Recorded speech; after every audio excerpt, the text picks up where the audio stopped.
Kalau faham senang. Yang penting kamu tumpukan perhatian apa yang saya ajar. Jangan menong aja. Okey, mengembangkan ungkapan algebra dalam satu tanda kurungan. Ni rasanya tak ada masalah lah. Sebab yang mula-mula sekali kan. Kita tengok contoh. Kita terus pergi contoh terus ya. Besar sangat ni.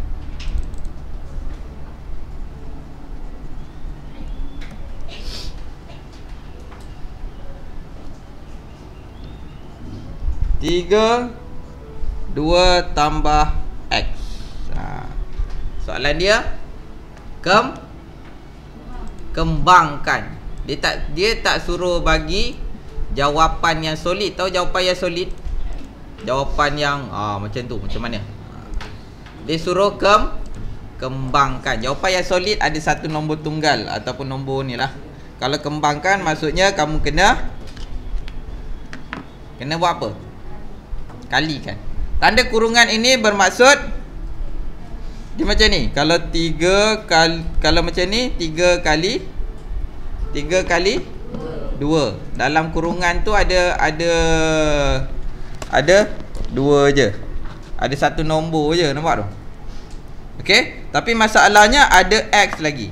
Maksudnya kamu yang ini pun kena kali, yang ini pun kena kali. Boleh? Dia akan jadi 3 kali 2 6. Ini tambah, ini tak ada apa, tambah 3 kali X 3X. Itu je. Dia suruh kembangkan, kembang je lah. Itu. Ini yang mudah lah. Kalau kita ada ni A, ni B, 2P kali P tolak 3Q. Okey, yang ini kali dengan yang ini, lepas tu kali lagi dengan yang itu. Kali tahu apa kali? Kali darab tu samalah. Ada orang sebut kali, ada ke sebut darab. Saya dulu cikgu saya cakap kali lah. Cikgu kamu cakap apa? Bukan saya cikgu kamu ke? Saya cakap apa? Ada darab pula. Mana saya bukan cikgu kamu lah. Okey, 2P kali P. 2P kuasa 2 tolak 2 kali 3 6P Q. Jangan hilangkan P ni. Ini maksudnya 2P kali 3Q. Macam tu. Kalau tak faham tu 2 kali 3. Ni maksudnya 2 kali P kali 3 kali Q. Bila kembangkan, dia pecah-pecahkan. So 2 kali 3 6. P kali Q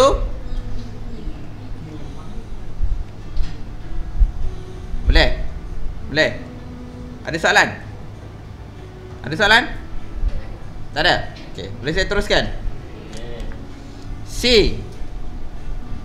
Kalau ada negatif M per 6 3M tolak 2N tambah 6P. Banyak sikit. Okey, yang ini kena darab ini, kena darab ini, kena darab ini. Cikgu, banyaknya cikgu. Memanglah banyak. Dah terkata 3 kan? Kan? Okey, kita kalau tak nampak buat satu-satu. Yang pertama, negatif M per 6 kali 3M. Itu yang pertama. Yang kedua, negatif M per 6 kali negatif 2N.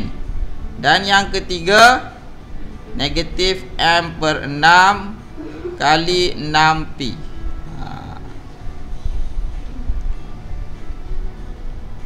Sebab kalau dekat-dekat nanti kamu tak nampak bendanya kan. Cerai-ceraikan macam tu. Tengok satu-satu. Berapa? Okey, ni potong. 3 dengan 6 boleh potong kan? Kan? 3 kali 1, 3 kali 2. So, jawapannya ni negatif M kuasa 2. Bawahnya ada 2 per 2. Okey, yang ini 2 kali 1, 2 kali 3. So negatif dengan negatif jadi positif, betul? So M kali N, ni negatif kali negatif jadi M kali N, M N per tengok betul-betul lu.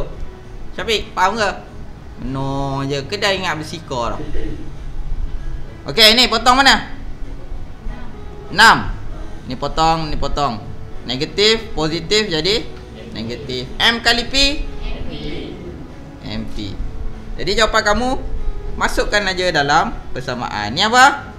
Negatif M kuasa 2 per 2. Yang ni tambah MN per 3. Ni tolak MP. Macam tu lah. Dia sebenarnya boleh kalau kamu dah mahir besok, kamu boleh ni potong dapat ni. Tapi sebab baru nak belajar ni, saya ajarkan pecah satu-satu dulu. Boleh? Kalau agak-agak tu dah pandai, buat terus lah. Ada soalan? Ada soalan? Ada soalan? Tak ada? Okey, boleh salin contoh ni dulu. Jadi kita buat latihan.